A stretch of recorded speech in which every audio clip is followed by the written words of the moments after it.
what is a man? What has he got? If not himself, then he has not to say the things he truly feels. Oh, people don't hate gay men. They hate femininity. Yes. They hate women. This is so goddamn true. It's unbelievable. I have always looked at least as manly as I look now. I've always presented at least as manly as I present right now. And the most homophobic of shittiest coworkers have never had a problem with it.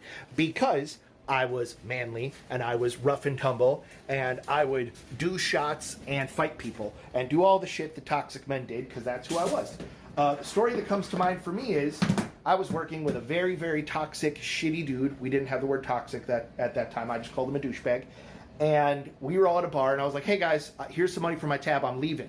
And they were all like, where are you going? I'm like, I'm leaving. And they were like, you going home? And I was like, no, I'm not going home. And they were like, hey, going home with someone. Woo! And that was work drinks. And I walked into the job site the next time, and I'm doing my shit. And this guy walks up to me and goes, I heard you fucking went home with a dude. And I was like, yep. And he was like, what's wrong with you? I'm like, nothing's wrong with me. And he goes, why'd you go home with a dude? I'm like, the same reason I would have gone home with a woman if a woman's been who I was flirting with that night. And he was incensed. And he's like, I don't get down with that homo shit. And I was like, well, you can fight me. I can beat your fucking ass about it. But then everyone on the job site's going to know you got your ass beat by someone who's gay. And he looked at me and he was like, you're all right, dude. No more problems. No more problems. The homophobia was crushed by the toxic masculinity. And it always shocks me how all forms of bigotry go together. You know, the person that's homophobic is going to be a misogynist. It's probably also going to be a racist. Like, shitty people are shitty across the board. Everybody in the comments saying all the exact same thing. What is this? Why do they look like this? Why are they so serious? What's with the face? Why is their face so serious? This is not a joke. They have to take this seriously. This is training the future police officers of America. It's not something you joke around about.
I'm a skinny person, and yesterday I made a video about a plus-sized man. That video sparked a conversation that opened my eyes to something that I think every skinny person should think a little bit more about. For a little context, this very obnoxious street interviewer interviewed a plus-sized man where he asked him what his order was at Burger King. The dude politely answers his question and says, I just order one Whopper, and the joke is that, oh, he's a big guy, so he must order more than one Whopper. In my video, obviously, I criticized the interviewer for being this shallow bully, but afterwards I had this moment of clarity. For plus size people, their weight and size is always the first thing that people notice about them. Their weight is the first impression every time, whether they like it or not, and that has to be exhausting. As a skinny person, when I meet someone new, the first thing they're gonna notice about me is my eyes or my smile or the way that I'm dressed, and I never have to think twice if they're making a snap judgment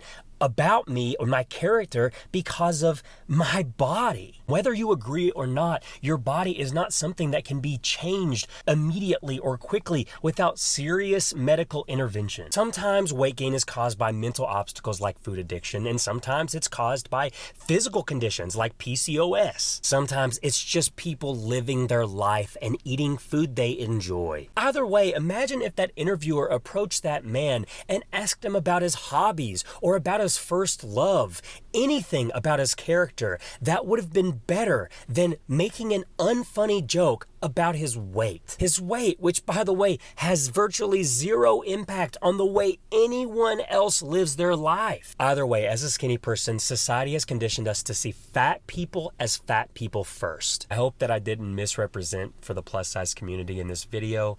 Much love to you all. Have a beautiful day. Mwah. You're gonna have to care about things that have nothing to do with you.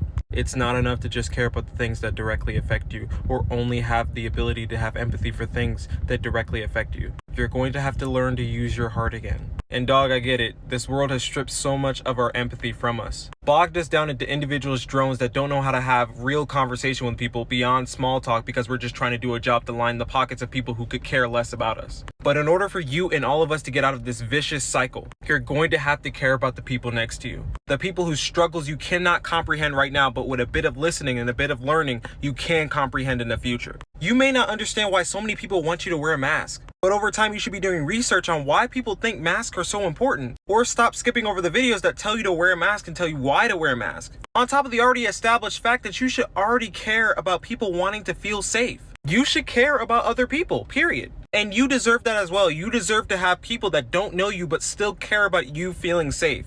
That's how we create a loving community. And I'll leave you with this last thing. We are never going to get to a point where the world is where we want it to be until we start caring about other people's issues within other communities and not just our own. If you care about queer struggles, you should also be caring about racial struggles. If you care about racial struggles, you should also be caring about queer struggles. If you care about both those struggles but don't care about wearing a mask, then you should care about wearing a mask, along with every other problem within the disabled community. You and your individual struggles within your community are just one part of a big problem with this entire world.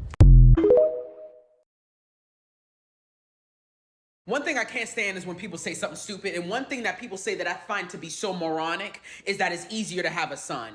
Because I know exactly what it is that you're implying. You're implying by having a son, I don't have to parent as hard. And because we have normalized in society neglecting boys. And it starts at home. We have generations of men, my age, younger and older, who lack foundational things that they needed at home because it was believed at home they needed nothing at all. Oh, he's a boy. He don't need me checking up on him all day. Yeah, he's been in his room all day. He's good. I don't know what he's doing. When is the last time you asked that boy, how are you? And it was genuine. When was the last time you saw your son cry about something that was really devastating? Because that's what a human being does. But oh, if he gets emotional, he need to toughen up. If your daughter cries, you rub her back. When was the last time you supported him in self-discovery? When was the last time you asked him what he wanted out of the world and what did he want for himself? When? When did you make sure you fostered a space where he was connected to the universe and connected to himself as a human being? That's why we have men today who don't know how to communicate, who lack EQ, who don't know how to turn for help, who don't know how to go through things because they were never supported, they were neglected. And that's why young boys are the highest rates of suicide in this country. But you wouldn't dare with a daughter. You make sure she's good. You make sure you see what she's wearing so she's safe when she navigates through the world. You need to know where she's at and if she's okay. If she's been in that room too long, you peeking through the door. It's only easier to have a son because with a son, you have been told that you didn't have to parent. You didn't have to do much. Just let them rock. But what they needed was to be parented like a daughter. Y'all gotta relinquish that mindset because we're continuing the cycle of men not knowing how to be men and they delayed into childhood. Because they still needed mom to do things that mama didn't do. They still needed dad to do things that dad never did. And they navigate through the world searching through it, through friends and relationship, when that's nobody else's responsibility but the ones who put them on the earth. And the funny part about all of this is you always hear people say, girls mature faster than boys. No, girls are supported. Girls are supported from birth. Boys are neglected at adolescence.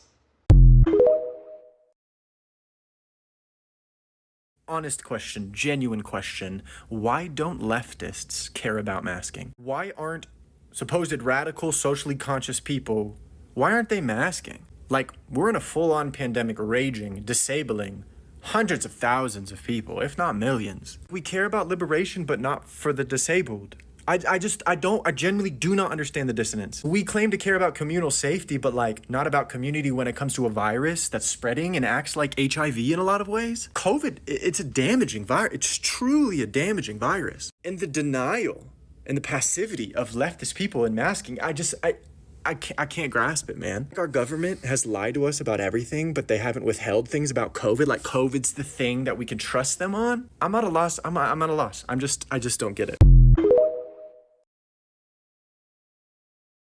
Honest question, genuine question. Why don't leftists care about masking? Why aren't supposed radical, socially conscious people, why aren't they masking? Like, we're in a full-on pandemic raging, disabling hundreds of thousands of people, if not millions. We care about liberation, but not for the disabled. I genuinely do not understand the dissonance. We claim to care about communal safety, but like not about community when it comes to a virus that's spreading and acts like HIV in a lot of ways. COVID, it's a damaging virus. It's truly a damaging virus. And the denial and the passivity of leftist people in masking, I can't grasp it, man. Our government has lied to us about everything, but they haven't withheld things about COVID. Like COVID's the thing that we can trust them on. I'm at a loss. I'm at a loss. I just don't get it.